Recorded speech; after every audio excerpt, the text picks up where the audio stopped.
Hello hi good evening friends, কেমন আছেন আপনারা সবাই? আজকে আরেকটা লং ভিডিও নিয়ে চলে এলাম। এটা আমার শ্বশুরবাড়ি। তো আজকের এই ভিডিওটা আমার শ্বশুরবাড়ি থেকে।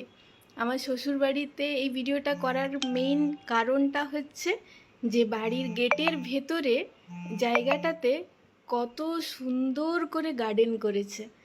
আমার শাশুড়ি মা শ্বশুরমশাই খুবই বাগান প্রেমিক মানুষ, আর দুজনেই রিটায়ার্ড হেডমাস্টার হেডমিস্ট্রেস। তো রিটায়ার্ড অবসর টাইমটা ওনারা কাটান এভাবেই ছোট ছোট ফুলের গাছ, ফলের গাছ বাড়ির ওই ওই মানে গেটের ওই ভেতরটাতেই এত সুন্দর সুন্দর করে গাছগুলো লাগিয়ে রেখেছেন।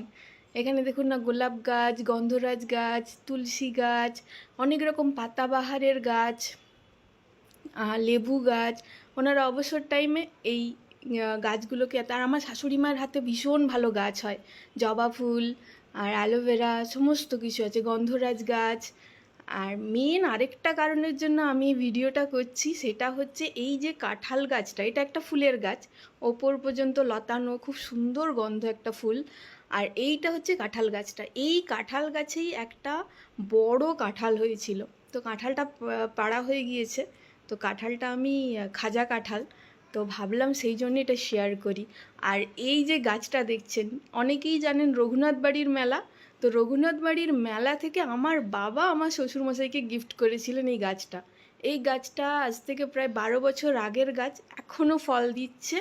আর এটা একটা সজনে গাছ, এটা বছর বছর প্রত্যেক বছর সজনে ডাঁটা হয়ে থাকে।